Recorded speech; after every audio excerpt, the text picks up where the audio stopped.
Shalom, selamat pagi Bapak Ibu Saudara yang terkasih dalam Tuhan. Bagaimana kabarnya hari ini? Berharap semua baik dan kita ada di dalam pengakuan bahwa kalau kita ada hari ini, itu berarti karena Tuhan masih mau kita mengerjakan pekerjaan Tuhan yang luar biasa. Dan saat ini 25 Juni 2025 bersama dengan saya Pendeta Esther, mari kita masuk di dalam kebenaran firman Tuhan dan kita membentuk diri kita dengan Tuhan supaya kita tahu apa maksud Tuhan untuk kita percaya kepadanya. Mari berdoa. Bapa, terima kasih karena Engkau Allah yang luar biasa dalam hidup kami. Engkau memberkati kami sepanjang malam yang sudah lewat. Ketika kami beristirahat, ketika kami tidur, Engkau yang sungguh menolong dan memberkati kami. Tuhan kiranya akan tolong supaya hari ini ketika kami akan memulai hari yang baru, kami bisa ada di dalam proses dengan Tuhan. Kami mendasari segala sesuatu dengan kami mau berjalan melalui terang firman-Mu. Tuhan kiranya akan berkati supaya firman-Mu itu bisa menjadi suluh dan pedoman dalam hidup kami untuk tetap berharap, untuk tetap beriman di dalam perjuangan hidup ini. Di dalam nama Tuhan Yesus kami berdoa. Amin. Bapak Ibu Saudara yang terkasih dalam Tuhan, hari ini kita akan membaca di dalam 1 Korintus pasal 2 ayatnya yang ke-9. 1 Korintus pasal 2 ayatnya yang ke-9. Bagian ini dibawa judul Hikmat yang Benar. Tetapi seperti ada tertulis, apa yang tidak pernah dilihat oleh mata dan tidak pernah didengar oleh telinga dan yang tidak pernah timbul di dalam hati manusia, semua yang disediakan Allah untuk mereka yang mengasihi Dia. Bapak Ibu, ada satu lagu yang terinspirasi pasti dari ayat firman ini yang sangat energik gitu, yang sangat membuat kita bersemangat kalau kita menyanyikan ini. Apa yang tak pernah dilihat mata, ya, oke, dan seterusnya dan seterusnya.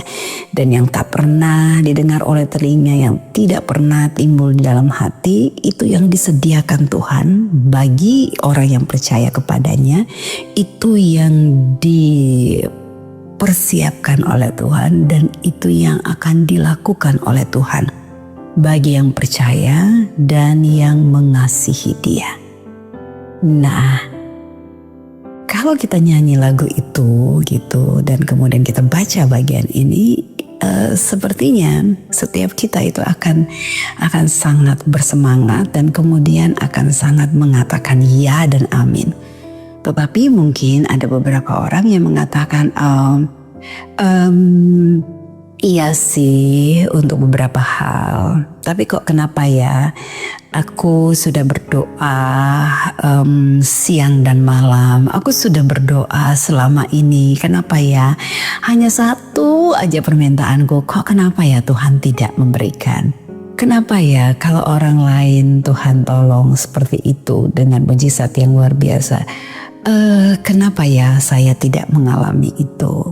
Dan kemudian mulai mencari-cari cara bagaimana caranya supaya doanya bisa terkabul dan kemudian berusaha untuk mengupayakan daya apa yang bisa ia maksimalkan di dalam hidupnya untuk bisa ia lakukan supaya ia bisa menggapai apa yang menjadi harapannya, apa yang menjadi keinginannya, dan karena sudah lama dia tidak mendapatkan itu dari Tuhan begitu.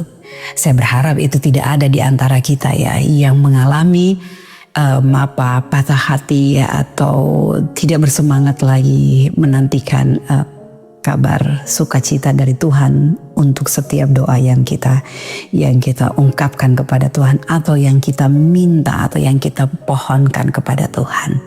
Nah, Bapak Ibu Saudara yang terkasih dalam Tuhan, hari ini kita baca, kalau kita lihat di bagian judulnya hikmat yang benar.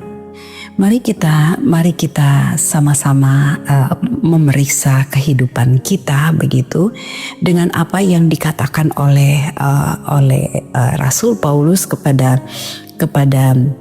jemaat di Korintus ini, di dalam 1 Korintus. Apa yang ia sampaikan sebelum sampai di ayat 9 ini adalah sesuatu yang terkadang sadar atau tidak sadar ini kita lakukan, atau ini mewarnai kehidupan perjalanan iman kita, ziarah perjalanan iman kita untuk tetap stay, untuk tetap percaya, dan untuk tetap tekun mencari apa yang menjadi kehendak Tuhan.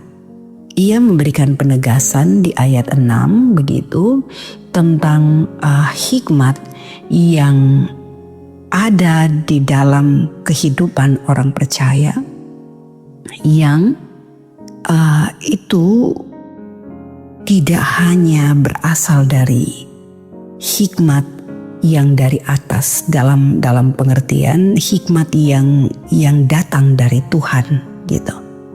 Tetapi ternyata ada hikmat juga yang datang dari dunia ini, hikmat juga yang datang dari penguasa-penguasa dunia ini yang bisa menjadikan kita salah mengartikan, atau bisa jadi kita mengalami kekecewaan dengan apa yang Tuhan beri dalam setiap peristiwa hidup kita. Karena kalau hikmat yang ditawarkan oleh dunia atau hikmat yang ada dan berasal dari penguasa-penguasa dunia ini, menurut hemat saya adalah sesuatu yang langsung celing gitu. Yang langsung celing maksudnya yang langsung bisa memuaskan apa yang menjadi keinginan kita dan apa yang menjadi ambisi hidup yang sudah menjadi, dalam tanda kutip, menjadi goals kita, menjadi tujuan kita, yang mungkin saja itu di luar daripada rencana dan kehendak Allah. Saya baru saja ada di dalam proses konseling dengan salah seorang konselor saya yang dia baru memasuki satu perusahaan. Memang dulu dia ada di satu perusahaan yang lain, tapi setelah dia ada di perusahaan ini jabatannya itu lebih tinggi begitu, lebih tinggi daripada jabatan sebelumnya. Tetapi belum 1 bulan dia ada di situ, baru dia sekitar 1 mingguan begitu, dia langsung mengatakan bahwa Kak, saya sepertinya sudah tidak bisa lagi untuk ada di lingkungan yang seperti ini. Karena memang betul gajinya bagus sekali, memang betul saya jabatannya pada akhirnya lebih naik daripada perusahaan yang lama. Itu berarti saya punya kewenangan, saya punya kekuasaan. Tetapi sepertinya sistem di perusahaan ini sulit bagi saya untuk merubah pada jalur yang benar, jalur yang adil bagi karyawan-karyawan. Karena ada begitu banyak kecurangan, banyak hak karyawan yang dipotong dengan beberapa bahasa manipulatif di kontrak dan seterusnya dan seterusnya. Dia bilang seperti itu. Terus dia masih dibujuk-bujuk oleh atasannya untuk tetap stay di situ dan akan dinaikkan gajinya. Yang penting mengikuti prosedur yang sudah pakem itu, yang salah itu dan seterusnya. Dan dia betul-betul mengalami dilema. Dia bilang enggak, hati kecil saya Kak, saya harus meninggalkan tempat ini karena saya sudah mengatakan harus seperti ini supaya adil dengan karyawan, tapi mereka sama sekali tidak mau mendengarkan. Dan kemudian malah ada salah satu dari atasannya itu sampai marah-marah, sampai tantrum dengan dia dan seterusnya, tapi dia tetap kekeh, dan kemudian dia bilang, dia tanya kepada saya, Apakah benar ini adalah ladang yang Tuhan kasih ke dia? Kenapa ladangnya seperti ini? Dan saya katakan, ya itu pasti adalah ladang yang Tuhan kasih untukmu gitu, dengan beberapa tujuan. Pertama adalah bagi perusahaan itu, supaya perusahaan itu bisa menjadi baik, dan usahakan mendekati kepada kebenaran, dan usahakan ada dalam kebenaran dan keadilan dan kejujuran gitu ya. Dan kemudian hal yang berikutnya adalah itu pasti Tuhan mau tempatkan kamu di situ, dan itu untuk menguji karaktermu. Itu untuk menguji apakah yang selama ini yang dia lihat kamu adalah anak Tuhan, kamu yang punya pegang firman Tuhan yang begitu kekeh, apakah bisa tergoda dengan semua yang ditawarkan oleh dunia kepadamu. Kamu kan bisa simsalabim, kamu kan bisa sulap dan seterusnya dan seterusnya.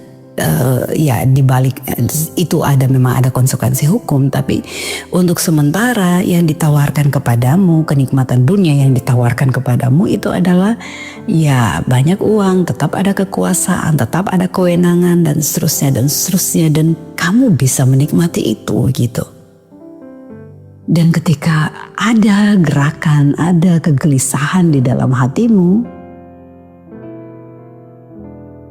dan memutuskan untuk tidak ada di tempat itu, sudah berusaha dengan maksimal untuk kembalikan pada porsi yang sebenarnya, tapi itu tidak mungkin dilakukan, dan pada akhirnya membuat satu keputusan untuk pergi, untuk tidak ada di dalam lingkungan yang seperti itu, tidak menerima tawaran-tawaran itu. Bagi saya,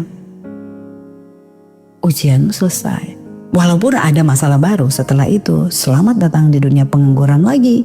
Dan kemudian harus mencari lagi, belum tentu dapat yang posisi yang sama, gaji yang sama dan seterusnya. Terus dia langsung mengatakan, enggak apa-apa.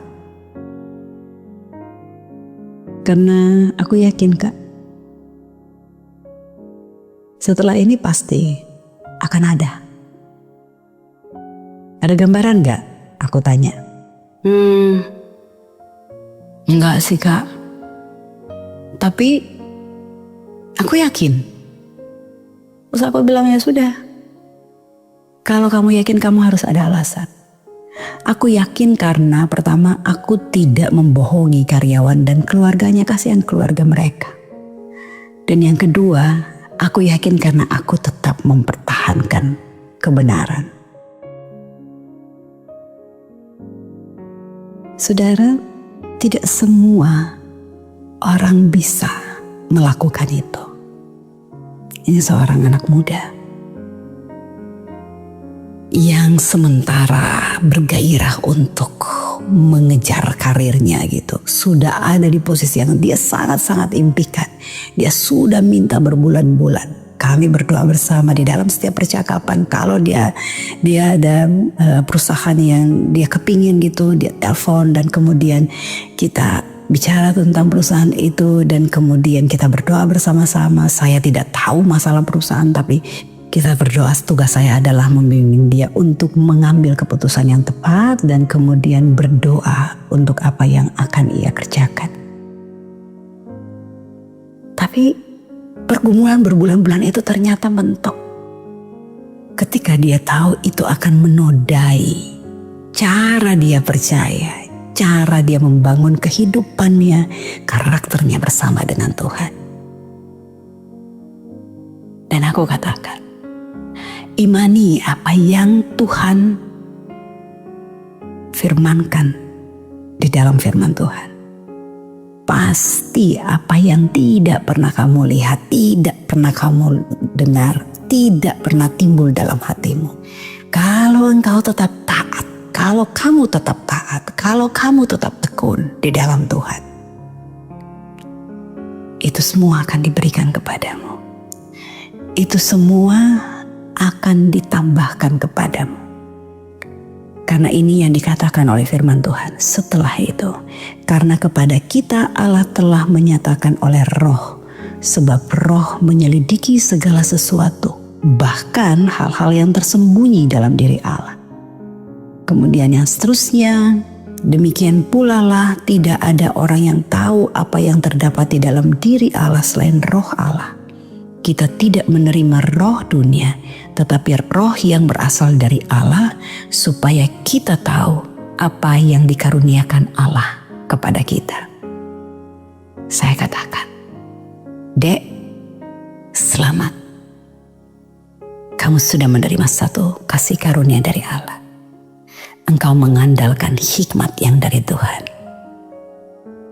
Firman Tuhan engkau pegang dengan teguh. Bapak Ibu, tidak mudah ya zaman sekarang ini untuk tetap bertahan pada cara percaya. Pertama menantikan mujizat, keajaiban. Dan ketika jalan itu sudah menjadi bagian kita, kemudian kita mulai digoncang. Enggak, ini bukan jalanmu, ini bukan jalanmu. Ini tidak sesuai dengan jalan Tuhan, ini tidak sesuai dengan jalan Tuhan. Tidak mudah kita memutuskan untuk melepaskan itu. Mari kita berefleksi dalam kehidupan kita. Bagaimana kita menantikan apa yang tidak dilihat dengan mata, apa yang tidak pernah didengar oleh telinga kita, apa yang tidak pernah timbul di dalam hati. Mari kita meyakini Allah turut bekerja dalam segala sesuatu untuk mendatangkan kebaikan bagi setiap orang yang percaya dan yang mengasihi Dia. Mengasihi Dia itu berarti kita mau taat untuk melakukan firman-Nya dalam hidup kita. Tuhan Yesus memberkati kita. Tuhan Yesus menolong kita. Tetaplah taat dan setia kepada Tuhan. Yakinlah mujizat Tuhan masih ada dan nyata banget sampai hari ini. Yakinlah ada keajaiban-keajaiban Tuhan yang akan muncul walaupun di tengah-tengah pergumulan dan penderitaan kita. Ebenezer, sampai di sini Tuhan sudah menolong.